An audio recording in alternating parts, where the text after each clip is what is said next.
everyone, this is Sarah. Thanks for tuning into my channel. Now I've read your comments and I know some of you are curious to know how I mix my paints. So I'm gonna teach you the way I do it. There are various ways that you can do, and there are various recipes to it, but mine is very simple. Mine is just water and paint. So I show you different types of paints, different type of opacity as well as transparency, and also how watery the paint should be and how watery the paint should not be. So I'll show you all these things, so let's learn together. Okay, to start off, I'm going to introduce to you the paints that I use for my pours. I use good paints. There are current paints as well, but I don't really use current paints because I find that the pigment is not bright enough, and even though they're cheaper, but it's not the best quality, so I only try to use the best quality paints that I can find. You can use golden, it's one of the best paints out there as well, but I find that golden is a bit expensive and is more hard to get over here in Korea. So the paints that I use are basically just Liquitex basics, as well as Amsterdam. So Amsterdam is from, of course, Netherlands, obviously. They sell this in about $15 above per 500 milliliters per bottle. Liquitex, of course, is more expensive. They go about $16 above for, this is about only 400 milliliters. So Liquitex is very expensive compared to this one. It doesn't seem small because if you buy 1 or 2 bottles, it doesn't seem small. But if you have to buy like hundreds of bottles, which I've already done, then that's gonna cost a lot of money. But I love Liquitex is because their colors are very vibrant. Even though they can be the same color, can you see these two is pretty similar, the colors, but this one is, but Liquitex color is sharper compared to the Amsterdam's color. You can still use Amsterdam though, just that their colors are not as sharp as the Liquitex ones. So by the way, Liquitex are not paying me to say this, and they should, because I use a lot of their products. Anyway, just aside. Oh, you can't probably see it. So for stirring sticks, I use popsicle sticks or coffee sticks, or just, yeah, popsicle sticks. So sometimes I recycle them and use them many times until I can't use them anymore, or I can get them from after eating ice cream. I'll just wash them and just keep them, because these are all a waste of resources. So I try not to waste resources as much as I can. So you might not be able to see the color here, but you can see here. Can you see the color is actually very greenish and it's pretty sharp. There we go. Can you see it? And then I'll show you the Amsterdam's one.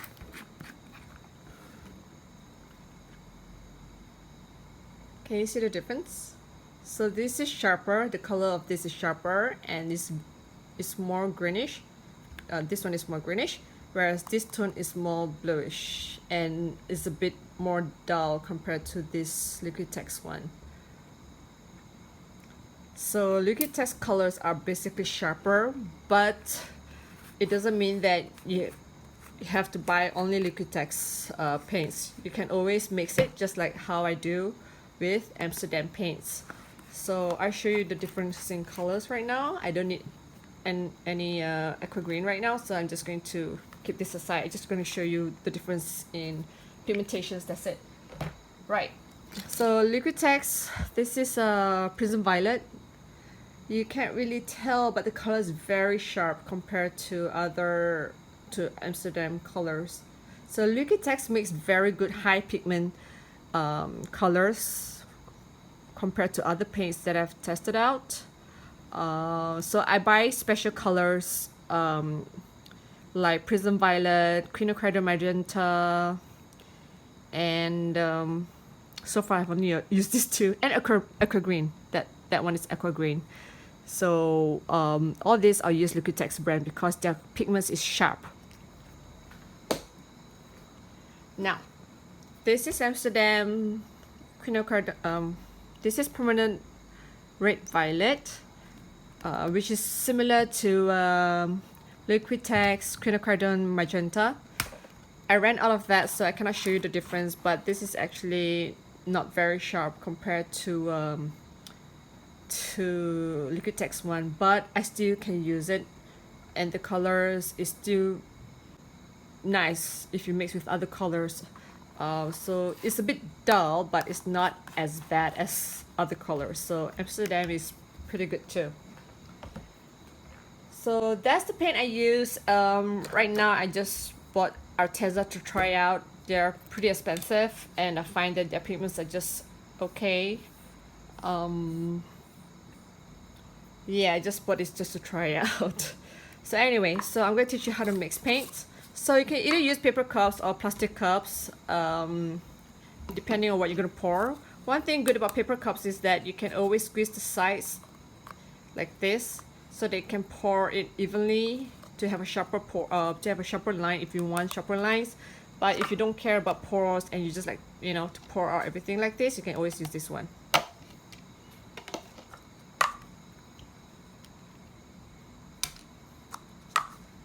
So I'm just gonna squeeze out everything here.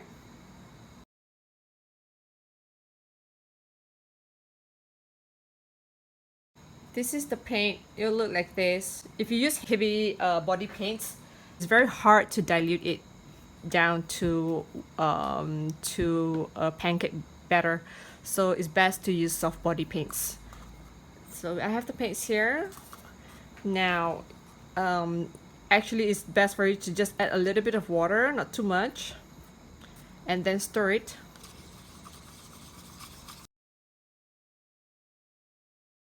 Now when this happens, don't stop, okay?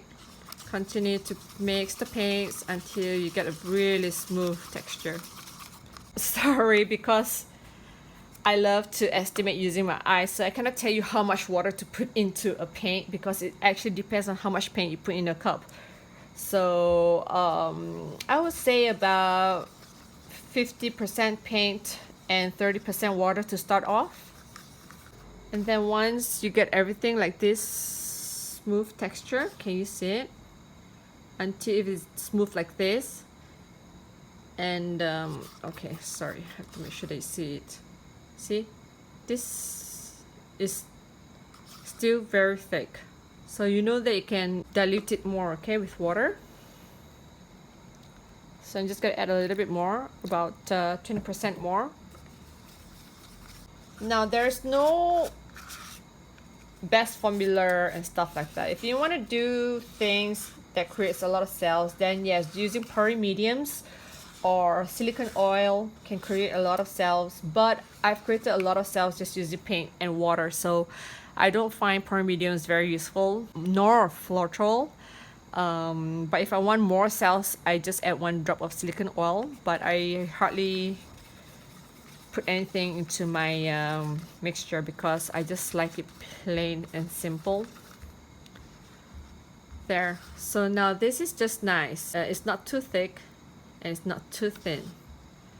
Now this is nice for metallic colors. It has to be not too thick and not too runny either.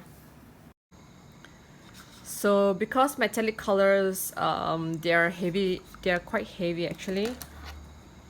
They are, let me see.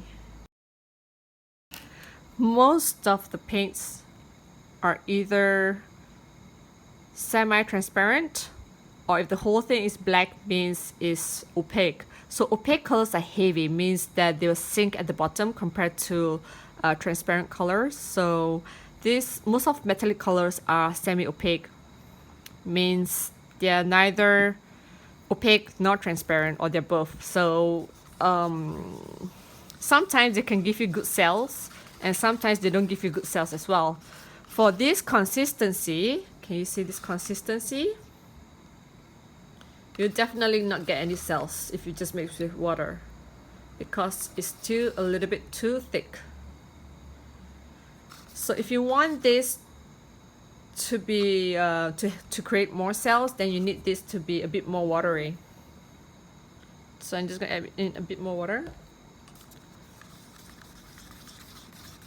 Now for me, I personally don't like to dilute my metallic colors too much, because I like to see them on the canvas. If they're not thick enough, they will disappear when you mix with other opaque colors. So I tend to keep my my metallic colors a bit more thick compared to other colors. So this is just nice for me. There we go, see? So the paints coat the sticks, coat the stick well. You can't see the stick, so this is good. It's a good mixture. Now, for my base color, I'm just gonna create something like blue, probably. So I have white. I have a transparent cup here so they can see how I mix my paints. I have leftover paints, so I'm just gonna use them first. And I've already diluted them with water. Sometimes if you want more cells, you can make it more runny like this one. So can you see this is actually very runny? It's like milk. So this will help you create a lot of cells naturally. This is just paint and water.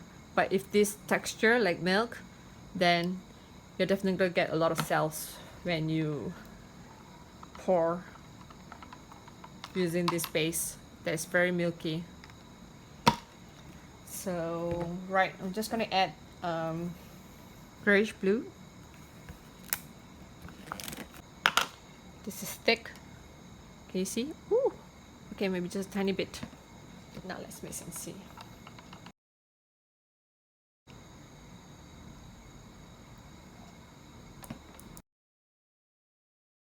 I like this color. Now you can see it's actually light blue now. This is pretty. So I'm just gonna mix whatever leftover paints I have. This is my leftover paints that I got from another pour. This is what I've collected from the other pour. So I'm just gonna use it because I don't like to waste paint. So I love to mix my own colors, and there we go. Now be careful when you stir. You don't want to stir too fast, otherwise you create a lot of bubbles. And a lot of bubbles may not be a good thing because you get a lot of tiny cells later when you touch it. So you want to try to not create a lot of bubbles when you're stirring. So if you see there's such bubbles, most of the time I would just touch it to just burst the bubbles, but this is just a little bit, so that's fine. You can just stir it together.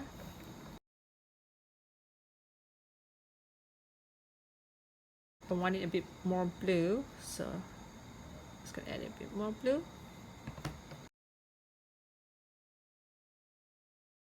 This is not too runny and not too thick, so this will actually coat the surface.